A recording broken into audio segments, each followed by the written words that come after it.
Imagine une foule assise sur une colline, le silence qui s'installe, et un homme qui ouvre la bouche.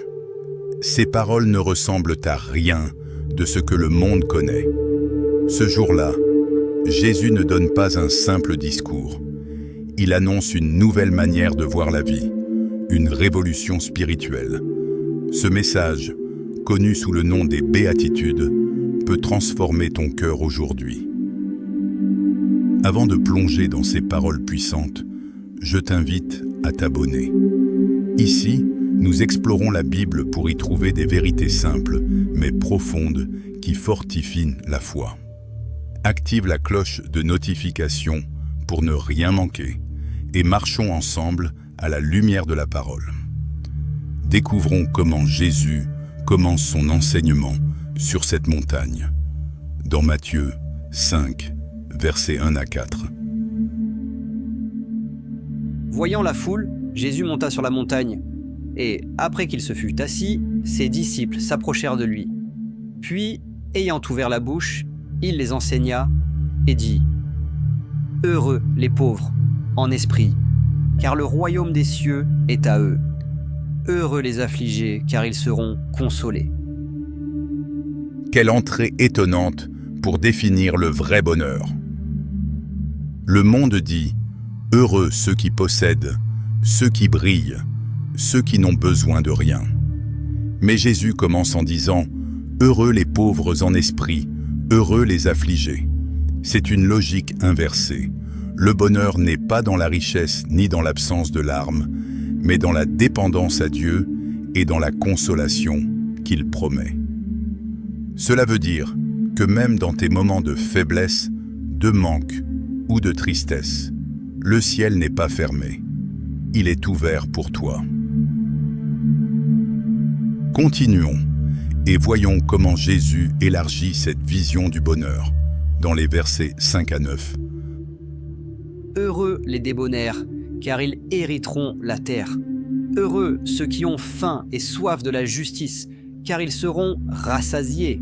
Heureux les miséricordieux, car ils obtiendront miséricorde. Heureux ceux qui ont le cœur pur, car ils verront Dieu. Heureux ceux qui procurent la paix, car ils seront appelés fils de Dieu. Chaque phrase est un trésor, un chemin de vie. Les débonnaires, ceux qui choisissent la douceur au lieu de la violence, héritent de la terre. Ceux qui ont faim et soif de justice recevront la plénitude de Dieu. Ceux qui pardonnent trouveront miséricorde. Ceux qui gardent un cœur pur verront Dieu. Et ceux qui sèment la paix seront appelés fils de Dieu. Jésus nous révèle ici que le vrai bonheur se trouve dans des valeurs que le monde méprise. L'humilité, la justice, le pardon, la pureté, la paix. Voilà les marques de ceux qui appartiennent au royaume. Écoutons enfin comment Jésus conclut ces paroles bouleversantes dans les versets 10 à 12. Heureux ceux qui sont persécutés pour la justice, car le royaume des cieux est à eux. Heureux serez-vous lorsqu'on vous outragera, qu'on vous persécutera et qu'on dira faussement de vous toutes sortes de mal à cause de moi. Réjouissez-vous et soyez dans l'allégresse, parce que votre récompense sera grande dans les cieux, car c'est ainsi qu'on a persécuté les prophètes qui ont été avant vous.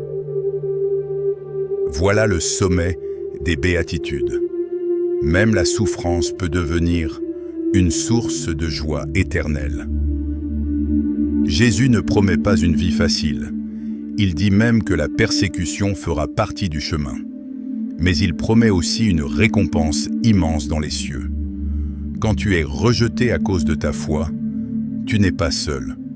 Tu es dans la lignée des prophètes et des témoins fidèles. Alors, ne te décourage pas. Ce que tu perds ici-bas, tu le retrouveras en gloire auprès de Dieu. Verset clé à retenir. Matthieu 5,3. Heureux les pauvres en esprit, car le royaume des cieux est à eux. Matthieu 5,8. Heureux ceux qui ont le cœur pur, car ils verront Dieu. Matthieu 5,10. Heureux ceux qui sont persécutés pour la justice, car le royaume des cieux est à eux. Ces 3 versets révèlent que le vrai bonheur n'est pas terrestre, mais céleste. Les béatitudes ne sont pas une simple liste morale. C'est une invitation à vivre à contre-courant du monde. Le bonheur selon Jésus se trouve dans l'humilité, dans la justice, dans le pardon, dans la pureté, dans la paix et même dans la persécution. Ce message reste vivant aujourd'hui. Le royaume de Dieu est déjà à toi. Maintenant, prions ensemble. Seigneur Jésus, merci pour ces paroles de vie qui renversent nos pensées humaines. Nous t'apportons nos cœurs tels qu'ils sont, avec nos faiblesses et nos besoins. Aide-nous à rechercher la justice, à vivre dans la paix, à garder nos cœurs purs et à rester fidèles, même dans l'épreuve. Fortifie nos familles, bénis nos projets, nos examens, nos dossiers et nos travaux. Remplis-nous de ton esprit pour marcher chaque jour selon les valeurs de ton royaume. Au nom de Jésus-Christ, Amen. Si ce message des béatitudes t'a touché, abonne-toi et partage cette vidéo pour que d'autres découvrent aussi le vrai bonheur selon Jésus. Et en commentaire, écris simplement Amen ou le verset qui t'a le plus parlé aujourd'hui.